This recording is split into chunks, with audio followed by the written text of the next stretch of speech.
Bueno chicos, ¿cómo están? ¿Me escuchan? Confírmenme audio por favor. Ah, ya, gracias.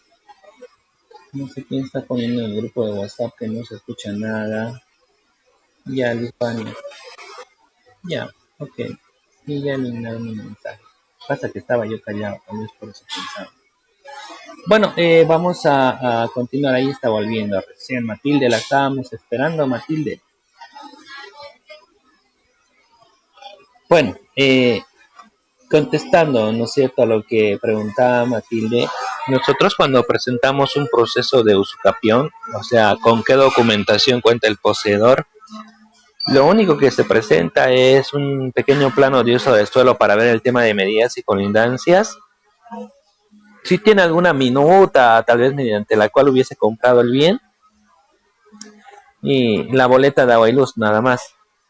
Cuando nosotros presentamos la demanda, el juez te dice con carácter previo, ofíciese a las siguientes instituciones y te va a dar oficios para la CRE, para Zaguapac, para derechos reales, para plan regulador, eh, un montón de instituciones, un montón de oficios los cuales tú tienes que ir tramitando, tienes que ir gestionando, además de la certificación de la Junta Vecinal y otros.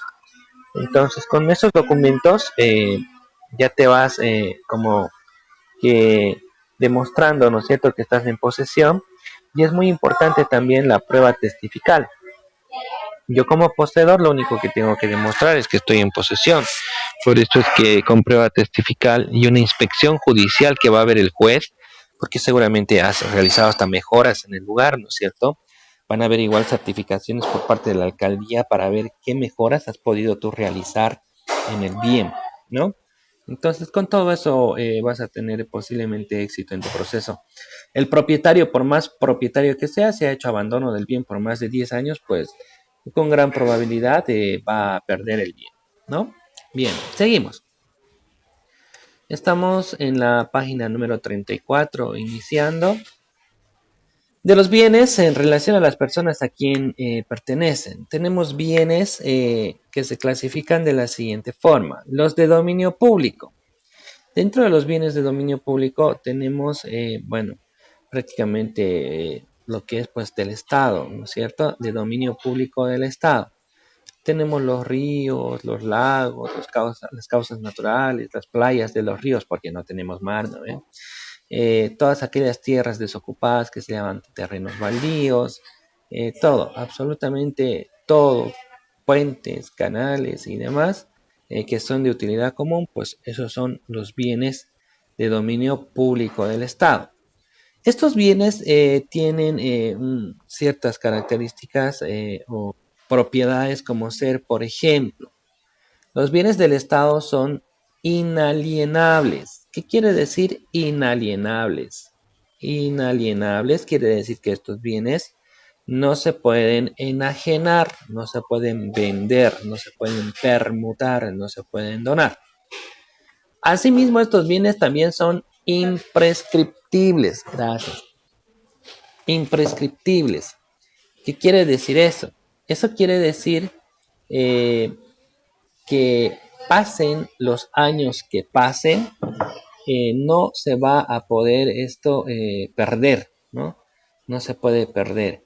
Eh, eh, yo no puedo estar en una plaza haciendo posesión de la plaza y porque estoy más de 5 o 10 años intentar una acción de usucapión, porque es imprescriptible. Entonces, ¿qué significa imprescriptible?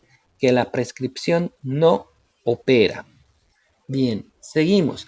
Estos bienes también son inembargables. ¿Qué significa inembargable? Sí,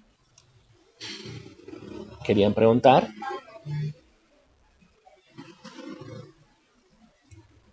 No, nadie por ahí. Bueno, entonces será solamente...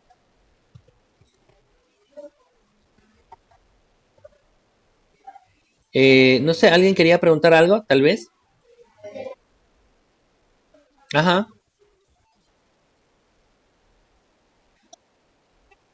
Prácticamente sí, esos son bienes de dominio público del Estado, ¿no? Bueno, cuando me refiero a Estado, pues nos estamos refiriendo a gobernación, a gobiernos municipales y esos, ¿no?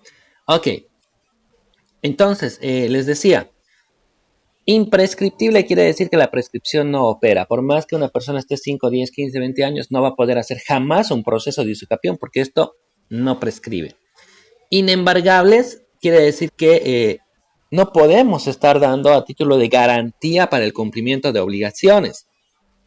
Yo no puedo decirle, ¿no es cierto?, al Estado o qué sé yo, a una institución internacional o una ONG, necesito el desembolso de un importante crédito y vamos a dar en garantía la plaza 24 de septiembre. No, porque precisamente todos estos bienes son inembargables. Entonces, estos bienes de dominio público del Estado son prácticamente los que usan todas las personas, ¿no? Todas las personas que viven y habitan en este estado, pues tienen acceso a esos bienes. Decíamos, avenidas, parques, qué sé yo. Seguimos. Bienes de dominio privado del Estado. Cuando nosotros hablamos de bienes de dominio privado del Estado, estos son ya un poquito más de acceso restringido, podríamos decirlo así. Por ejemplo, las aguas que se formen en toda clase de ríos o lagos cuando ellas no pertenezcan a particulares. Los terrenos situados dentro de los límites del Estado que carezcan de dueño, los terrenos baldíos. Los minerales sólidos, líquidos, gaseosos que se encuentran en estado natural con excepción de las sustancias pétreas, terrosas y calcáreas. La explotación y aprovechamiento de estas riquezas se van a regir mediante legislación especializada. Hay un código de minería. Los bienes vacantes o mostrencos, los res nullius, ¿recuerdan? Los bienes de nadie o el res rededictae, los que son abandonados intencionalmente, ¿no? Los bienes del Estado no comprendidos en el artículo anterior no van a ser afectados al servicio público. ¿Qué más tenemos? Los bienes inmuebles de dominio público del Estado y de propiedad pública o privada de los municipios. Los bienes de dominio privado que no están destinados al uso y goce de todos los habitantes, sino para ciertos servidores públicos. ¿Cuáles serían los bienes de dominio privado? Un ejemplo muy claro, por ejemplo, sería el Palacio de Justicia. El Palacio de Justicia no es un lugar donde uno va a decir, ¿no es cierto? Ay, estoy un poco aburrido, es por decir, día viernes por la tarde, no tenemos nada de cuarentena y agarro y digo a mi esposa y a mi familia, ay, vamos a dar una vuelta, vamos a pasear y a tomar helados al Palacio de Justicia. No podemos hacer eso. O vamos al edificio del Servicio de Impuestos Nacionales a dar una vuelta. No. O sea, son bienes de dominio privado del Estado porque ahí funcionan ciertas instituciones donde trabajan y desarrollan ahí esas funciones los funcionarios públicos, los servidores públicos y también entran pues personas específicas a esos lugares a hacer pues los distintos trámites específicos también. No es un tema de ir a pasear como si nada. Bien, seguimos. Estamos entrando a la página 36. Cosas susceptibles de apropiación privada. Es decir, qué cosas nosotros sí podemos apropiarnos. Estamos hablando, por ejemplo, de los peces en aquellos ríos que son navegables y, por supuesto, de acuerdo a legislación especializada. Los enjambres de abejas. Bueno, aquí hay eh, cada caso hipotético que establece el código, ¿no es cierto? Supuestamente, si hay un enjambre de abejas que es tuyo y se va donde el vecino, tú puedes ir a recoger a tus abejitas, ojalá reconozcas por cuáles son, ¿no es cierto? Pero está, está, está eso establecido, ¿no? Bastante casuístico, ¿no? Nuestro código. Las plantas que vegetan, pues sí. Las plantas que vegetan en las playas, en los ríos, los lagos navegables, así como las piedras, conchas u otras sustancias que sean arrojadas al agua, también son susceptibles de apropiación. Los tesoros abandonados, las monedas, las joyas preciosas, siempre y cuando estos no tengan nada que ver con cuestiones históricas de nuestro país, ¿no es cierto? Si tú vas a encontrar tesoros preciosos, qué sé yo, de la teoría, de la civilización incaica u otra similar, pues pertenece al Estado, es algo que pertenece a todos. La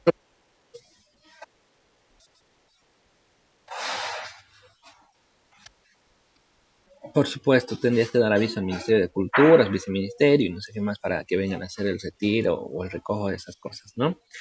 La propiedad de los lagos y lagunas que no sean navegables pertenecen también a los propietarios ribereños. Los bienes que no pertenezcan al Estado ni a las municipalidades son bienes particulares, sin distinción de personas físicas o jurídicas. Los puentes, los caminos y cualquier otras construcciones hechas a expensa de los particulares. A veces las personas, pues, dentro de sus terrenos, en el campo, hacen apertura de ciertos caminos empedrados o quién sabe hasta asfaltados, ¿no es cierto? Esas pues solamente de ellos, ¿no? Ya lo que hacen los condominios, aquí a veces hay condominios por el norte, ¿no es cierto? Que para facilitar un poco el acceso y hasta la comercialización de esas casas, abren calles, pavimentan con autorización de la alcaldía, pero no son de esos condominios, es de todos, porque todos transitamos por ahí.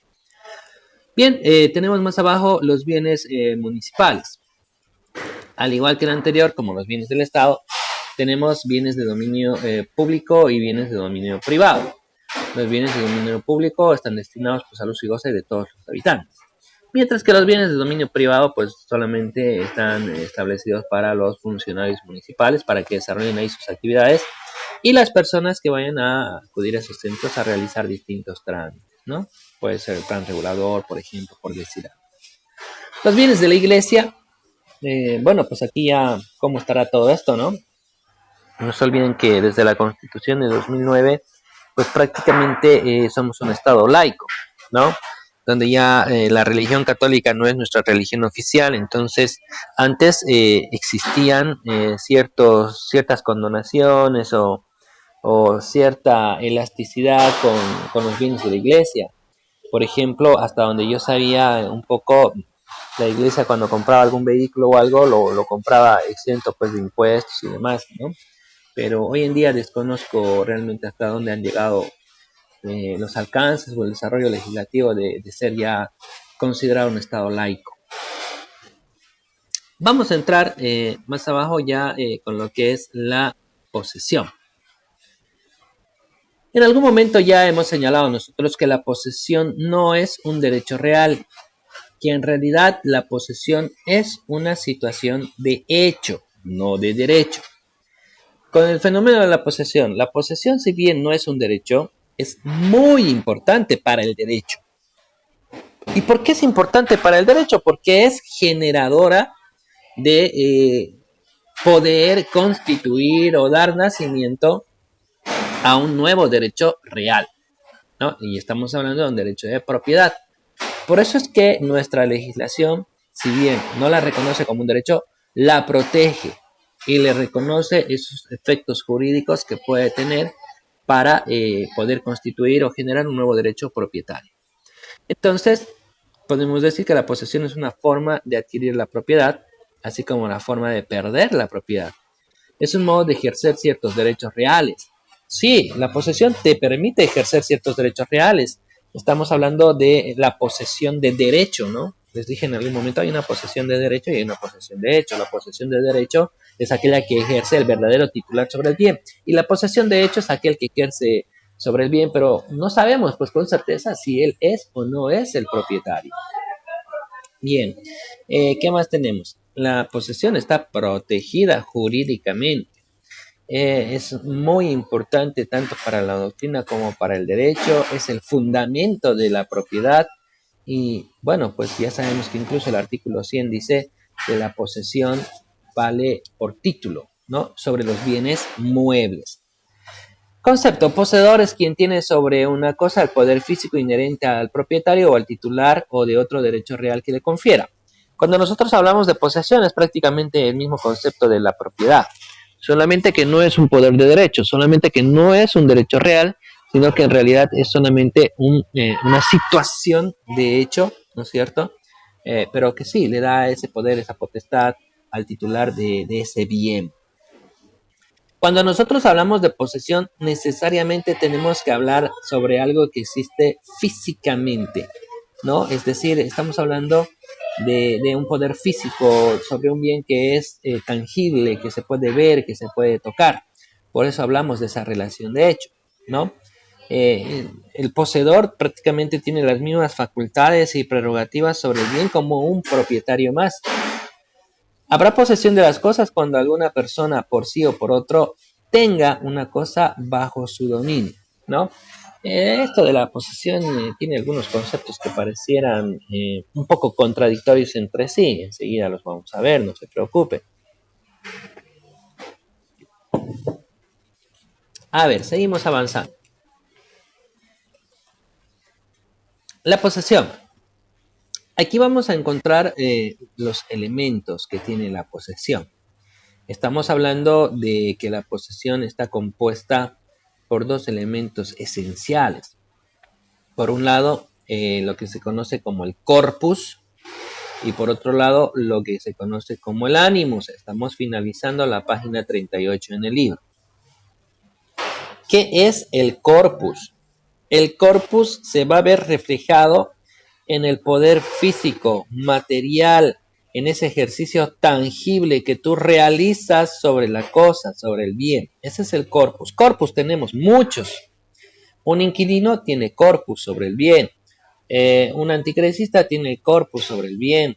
Un comodatario tiene corpus sobre el bien. Un depositario tiene el corpus sobre el bien. Un propietario tiene el corpus. Un poseedor tiene el corpus. ¿Qué es el animus? Bueno, el animus en realidad se va más al aspecto objetivo de la persona, ¿no es cierto? Esto tiene que ver más con lo que la persona cree dentro de sí ejercer o tener sobre ese determinado bien. Cuando nosotros hablamos del animus, es la intencionalidad o el acto o el convencimiento que tiene la persona de ser el único y exclusivo titular, propietario de ese bien. Por eso es que él realiza actos de ejercicio de dominio.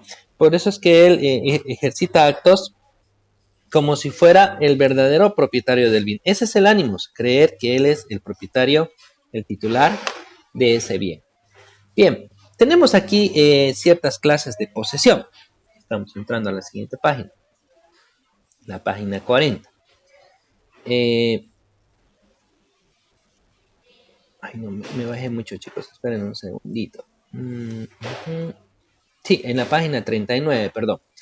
Bien, vamos a entrar a donde dice la parte de sujetos de la posesión. Tenemos el poseedor inmediato y el poseedor mediato. Esto entre comillas, porque en realidad el ejemplo que está aquí no es de un poseedor, es de un detentador en realidad, pero luego vamos a aclarar la figura. A ver, entonces yo por ejemplo tengo una casa donde vivo con toda mi familia y digamos que está ubicada frente a la plaza 24 de septiembre. Bien, ahí está mi casa, ahí vivo, pernocto, habito, es mi residencia, de mi persona y mi familia. Bien. Y tengo otra casa, por decir, en Urbari, que esa casa también es de mi propiedad. Entonces, no es posible que yo esté habitando, viviendo y pernoctando en ambas casas, ¿correcto?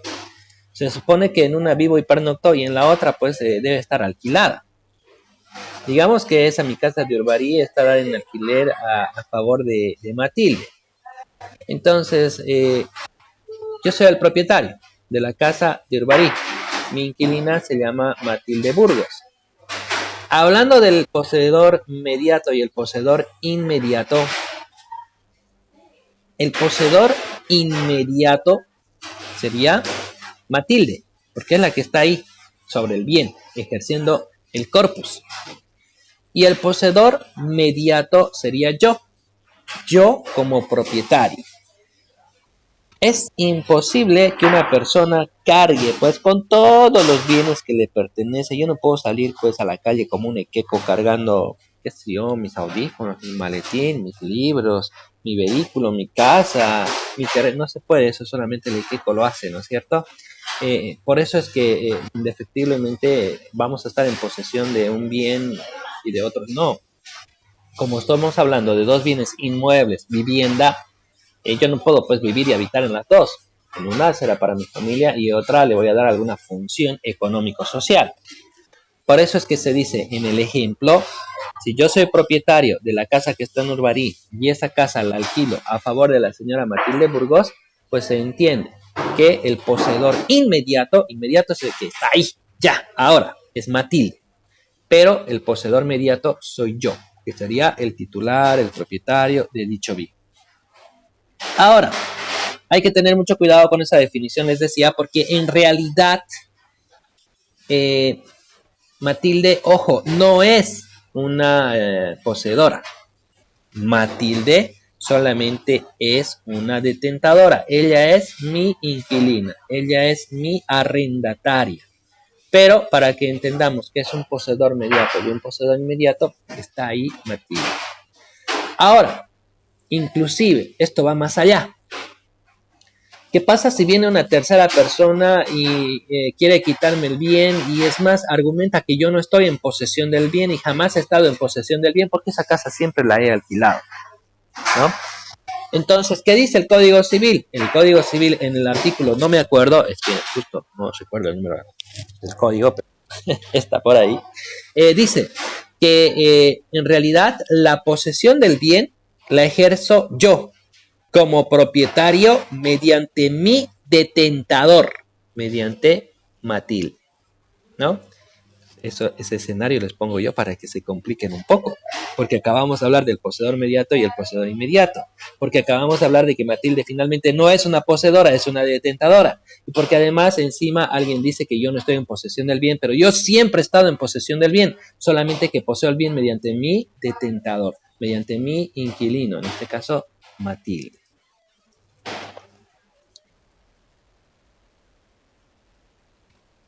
Sí,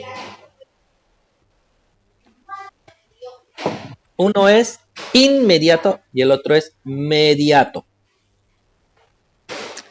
Entonces estábamos aclarando esos conceptos. Están ahí en el libro, estimada Matilde. ¿Está haciendo seguimiento? Sí.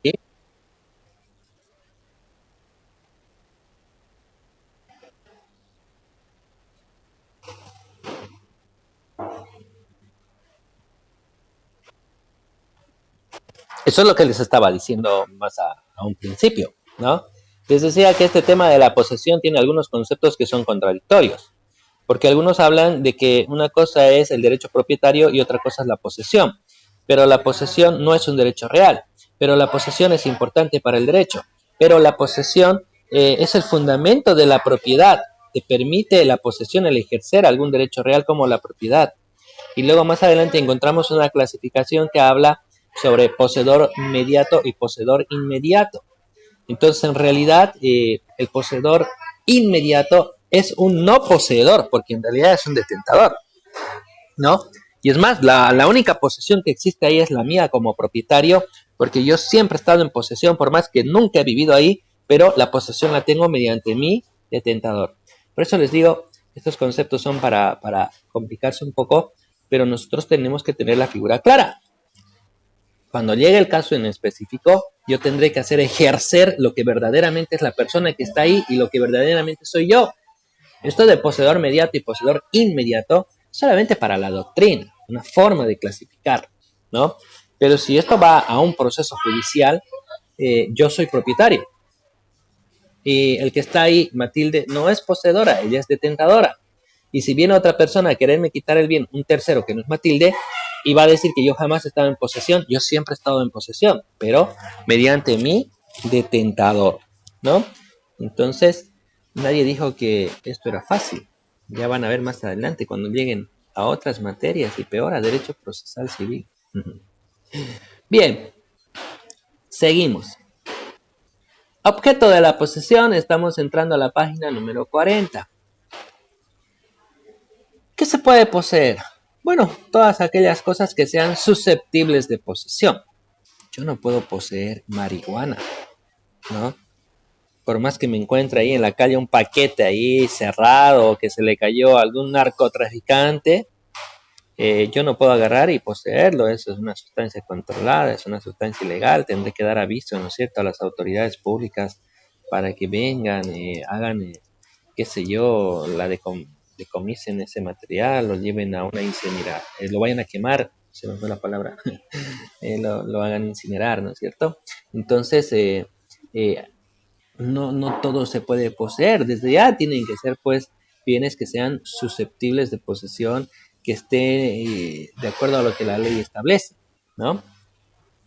Desde ya, los puntos más importantes para poseer tienen que ser cosas de existencia material, ¿no? Tangibles, que se puedan ver, que se puedan tocar. Por eso hablamos de ese poder físico. De lo contrario, no es posesión. Que te agarres tú una idea, no podemos hablar ahí de una posesión, ¿no? Por otro lado, esa cosa tiene que estar dentro del comercio, si no, ¿con qué finalidad lo vas a poseer? ¿Qué motivo, qué beneficio habría en eso? Y tiene que ser de comercialización y además de libre circulación. Pues les decía que hay algunas cosas que uno no puede pues poseer. No puedes hablar de cosas que vayan contra la moral, ¿no es cierto? No sé, pues poseer a una persona contra su voluntad, digamos. No me refiero a un acceso carnal, sino que la tengas ahí, quién sabe, secuestrada o trabajando para vos como un sirviente o esclavo. Eso no va, ¿no? Bien. Tenemos poseedor de buena fe y de mala fe. Esto del poseedor de buena fe. ¿Cuál es el poseedor de buena fe? El poseedor de buena fe es aquella persona que está convencida de que ha adquirido el bien del verdadero propietario. A ver, entonces, en este caso, Matilde Burgos va a comprar la casa que está ahí en Urbarí. Y ¿cómo sabe Matilde que yo soy pues el propietario? ¿Cómo ella va a estar convencida de que ha adquirido del verdadero propietario?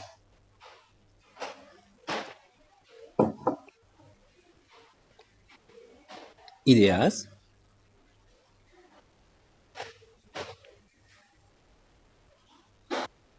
Claro, es que no es nomás de decir, ay, aquella casa que está, mira allá al frente, qué sé yo, estamos en la avenida Universo, ahí está la casa en Urbarí, esa es mi casa. No basta, pues mi palabra, ¿no es cierto? Tendrá que acreditarse, exacto, tendrá que acreditarse de forma documentada de que yo soy el propietario. Entonces, si esto dice así, sí, perdón. Ah, no, pero está cerca, lo vamos a aclarar.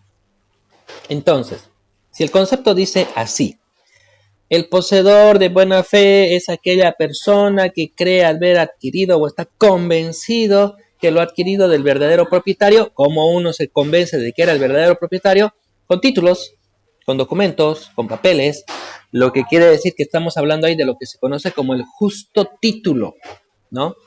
¿Qué es el justo título? El título de propiedad, ¿no? Bien, entonces, si nosotros vamos a hablar del justo título, tendremos que ver el título de propiedad. ¿Cuál es el título de propiedad? El título de propiedad es el testimonio que tú recoges donde el notario de fe pública. Es ese documento, el primer documento que haces donde el abogado, que es la minuta de compra, venta o transferencia, ese es un borrador, ese es un proyecto, firman las partes, firma el abogado, se va donde el notario lo va a protocolizar, o sea, va a crear el documento, lo va a dejar en sus libros y te va a dar a vos como una certificación, que es el testimonio, ¿no? Ese testimonio es el que se lleva a derechos reales finalmente y el que se va a inscribir y se va a registrar. Ese es tu título de propiedad.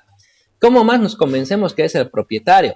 Un alodial, lo que nos decía por ahí una de sus compañeras, no logré ver quién era. El alodial es como una cédula de identidad del bien inmueble.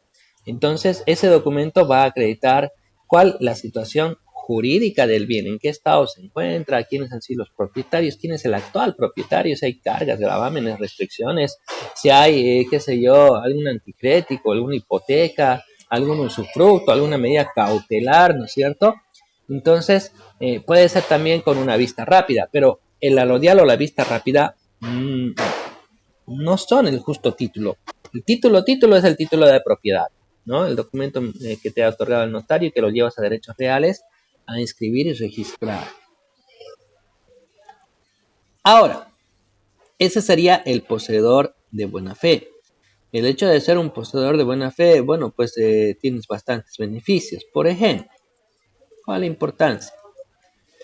La posesión de buena fe de una cosa mueble equivale por título. Eso dice el artículo 100, referente a los bienes muebles. Es una presunción legal, una presunción de buena fe. Quien poseyera un inmueble con justo título y buena fe tiene derecho a la usucapión corta. O sea que si hubiese algún problema, yo solamente tengo que estar en posesión más de 5 años para luego hacer el proceso de usucapión.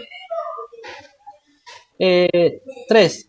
Página 41, estamos iniciando. El poseedor de buena fe hace suyos los frutos. El tema de los frutos. Bueno, los frutos son accesorios a un bien principal. Los frutos pueden existir, los frutos civiles, los frutos naturales y los frutos industriales. Cuando nosotros hablamos de un fruto natural, bueno, pues que yo tengo un terreno, ahí planto árboles frutales y sale la fruta, o siembro y cosecho, esos son los frutos naturales. Los frutos civiles sería el canon. O sea, agarro yo la casa, la doy en alquiler y eso que me pagan periódicamente, qué sé yo, semanal, mensual, bimestral, semestral, dependiendo cómo haga yo el contrato o establezca, ese es el canon, ese alquiler que decimos, eso es un fruto civil. Si yo presto dinero con intereses, se establece que el interés también es un fruto civil, ¿no? Referente a los industriales, los dejamos así porque habla un poco más de la producción intelectual del hombre. Ahora, el poseedor de buena fe dice tiene derecho a hacer suyos los frutos. Aquí hay una gran interrogante. No sé si me están captando, pero aquí les planteo yo el escenario. Si yo soy un poseedor de buena fe, ¿no es cierto? Yo soy un poseedor de buena fe. ¿Por qué soy poseedor y no soy propietario? Pregunto.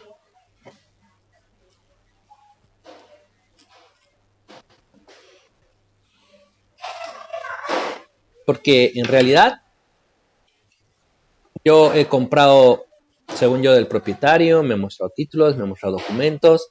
¿Por qué no hago el cambio de nombre en la alcaldía, en derechos reales, y no soy un poseedor de buena fe y me convierto en propietario?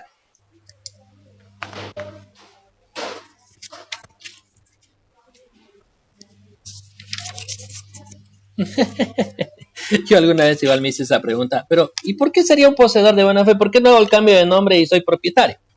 Bueno, lo que pasa es pues que en realidad esos títulos eran falsos, ¿no? Por eso es que tú terminas siendo un poseedor de buena fe y no puedes ser un propietario, porque cuando empiezas a hacer los trámites de cambio de nombre, ahí es donde saltan todos los problemas y resulta que esto había sido falso. Bien, chicos, no corten la comunicación, voy a llamar lista, así que habiliten todos sus micrófonos, por favor, voy a llamar lista. Armelia, Llorenti, Marisabel. La veo ahí conectada. Vamos a presumir que está presente. Matilde Burgos, también la veo ahí. Perfecto. Manuel Alberto Cortés. Muy bien. Alejandro Egues. Perfecto. Jorge Antonio Gutiérrez. A él no lo sentí. Ahí está. Perfecto. Roberto Julio. A él no lo vi. Ah, o sea que no está. Ya. Modo, se quedó con falta. Claro. Moisés Alejandro Justiniano. ¿Está? ¿No está? No lo veo. Le ponemos falta. Naira Jimena Machicao. Tampoco. Nicolás Sebastián Martínez. ¿Quién es yo? ¿Naira? Ya pues, por favor, atentos a la lista. Nicolás Sebastián Martínez.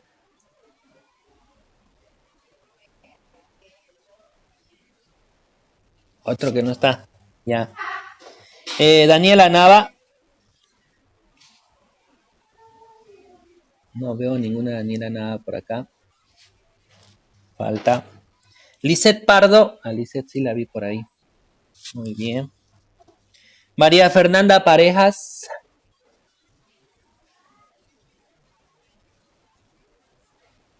No hay. Le ponemos falta.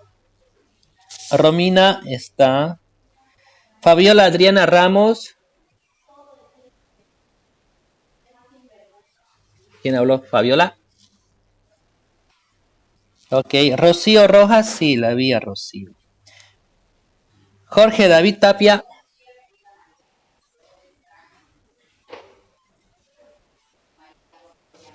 No la veo. Falta. Lisbania Ceballos. Sí, la vi a Lisbania. Maureen Isabela Segarra. Muy bien. Ok, chicos, ahí quedamos en nuestra clase. Háganme recuerdo, por favor. Todo esto empezamos nosotros el anterior lunes, ¿no? Esa fue nuestra primera clase, un 23. Nuestra primera clase virtual, ¿correcto? Hoy es 30.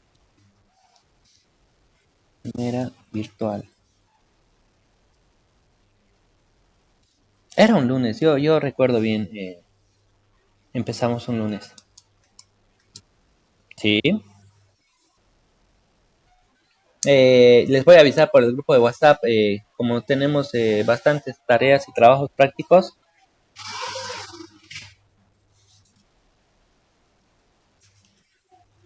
Ah, caramba. Ya fregó entonces.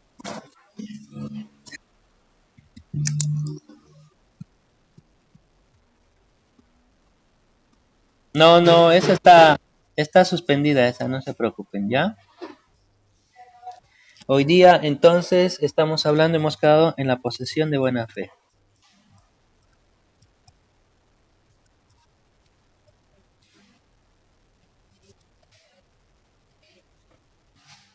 Ya,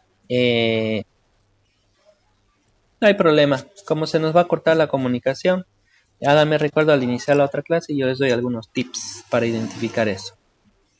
Bueno, chicos, que tengan un buen resto de jornada. Las clases yo las estoy grabando también y las voy a subir a YouTube y voy a enlazar en plataforma. Pero la recomendación es que pasen las clases porque estamos controlando asistencia y una vez que pasan la clase, ya que van a ir a ver pues ya la clase grabada. Ya. Es perder tiempo. Bueno, que tengan un fin de resto de jornada bonito. Cuídense, chicos, ¿ya? Dios, que les vaya bien.